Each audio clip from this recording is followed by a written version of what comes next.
احلى مسا عليك يا مارك. انا خدت بالي من مشكله كبيره في الفيديوهين اللي فاتوا بتوعنا، والمشكله هي احنا بقينا جد قوي.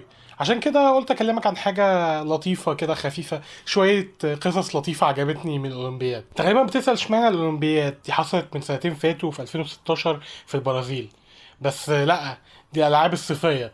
معناها ان الاولمبياد الشتويه حصلت السنه دي في كوريا الجنوبيه في بيونغ تشان. وانا بصراحه زي ناس كتير عايشه في دول صحراويه فيها العاب شتويه معرفش عنها اي حاجه، زي البوب سلاي واللوج. بس في العاب معروفه شويه زي الايس هوكي والايس سكيتنج، وده هيدخلنا على اول قصه لينا. في رياضه الفيجر سكيتنج اللي فيها ناس بتعرف تعمل حاجات زي كده، كسب الياباني يوزورو هانيو الميداليه الذهبيه. ولفت انتباهي ليه ما كانش انه اول واحد ياباني يكسب الميداليه الذهبيه في الرياضه دي، ولا كونه اول واحد يكسب الميداليه الذهبيه مرتين في الرياضه دي، ولا كونه بينط كده، ولا انه كسر حوالي 11 رقم قياسي في رياضته. بس اللي لفت انتباهي ان هو في اخر العرض بتاعه الناس ما بترملوش ورد زي بقيه المتسابقين، بيرملوا دباديب بو.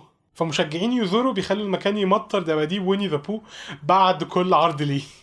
الموضوع بدأ ببساطة، هو مرة بعد العرض بتاعه كان ماسك علبة مناديل على شكل الدبدوب ده، ومشجعينه اخدوا باله منها، فهو من الناس اللي بتؤمن بالحظ فبقى يستعمل ويني ذا بو كحاجة تجيب له حظ. والناس بقت بعد كل عرض بترميله دباديب ويني ذا بو. عايز تعرف الدباديب دي بتروح فين بعد كل عرض؟ يزوروا بيتبرع بيهم للمكان اللي حواليه. وعكس الورد اللي بيدبل وبيترمي، الدباديب دي مشجعينه بيجيبها له، وفي الاخر بتروح لحد محتاج لها. ومارك لو عايز تجيب لي دبدوب ويني ذا بو انا مش هقول لك لا بصراحه. تاني قصه لينا عن اليزابيث سويني الامريكيه اللي كان هدفها تدخل الاولمبياد، والسنه دي دخلت الاولمبياد ومثلت المجر، مع انها عمرها 33 سنه وبدات الرياضه بتاعتها بس في سنه 2013. وفي رياضه الناس بتعمل فيها حركات زي كده عشان تاخد نقط، هي نزلت من غير ما تعمل ولا حركه. وانت ممكن تكون مستغرب وبتسال نفسك ازاي حد زي كده ملوش في الرياضه قوي عرف يوصل للاولمبياد. وهي دي الحته الحلوه جدا في القصه. هي امريكيه بس هي كانت عارفه ان قدراتها ما كانتش هتدخلها الفريق الامريكي الاولمبي، فعشان كده حاولت انها تمثل فنزويلا عشان مامتها من فنزويلا، وبعدين حاولت انها تمثل المجر عشان جدها وجدتها من المجر. وفعلا بقت اول متزلجه في الرياضه دي من المجر، وهي جابت الترتيب اللي بتطلبه اللجنه الاولمبيه عشان تشارك في اللعبه دي. وانت ممكن تكون بتسال اهي، يعني هي شاركت في مسابقات وجابت الترتيب المطلوب، بس هي في كل المسابقات اللي شاركت فيها يا اما كانت تطلع المركز الاخير او قريب من المركز الاخير. بس اللجنه الاولمبيه بتطلب منها انها تكون من اول 30 مشترك، فهي كانت بتروح المسابقات اللي فيها 30 مشترك او اقل. هي عرفت تلعب بالقوانين عشان تحقق حلمها وتوصل للاولمبياد. وهي مع انها ما عملتش ولا حركه وهي نازله كانت في اكبر ابتسامه على وشها. هو في ناس كتير بتنتقدها وبتقول انها ما تستحقش انها تكون هناك، بس انا بصراحه احييها يعني.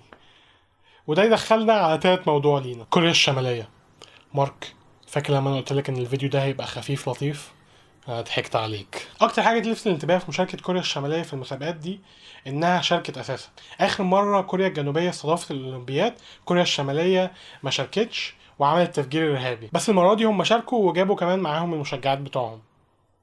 بس ما تخليش شكلهم يخدعك، البنات دي مش جايين بارادتهم، دي الحكومه هي اللي مختارهم عشان يبينوا كوريا الشماليه بشكل لطيف. ولو حد فيهم فكر يهرب الحكومه هتأذي اهاليهم اللي لسه عايشين في كوريا الشماليه.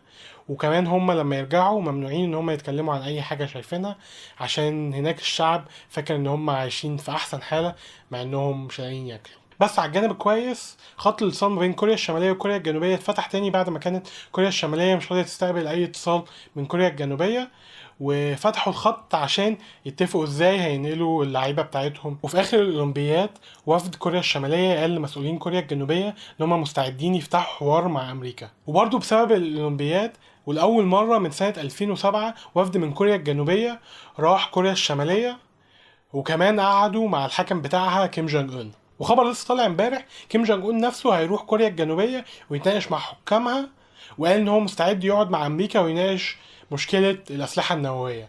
مارك، لو انت مش عارف ده معناه ايه، ده معناه ان احتماليه ان الاتنين دول ينهوا العالم في حرب نوويه وياخدوا على الجنس البشري كله قلت حاجه بسيطه.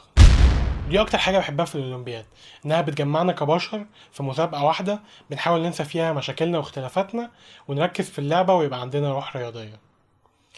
فمارك، اشوفك الاربعاء اللي جاي. هاي فين سكرين.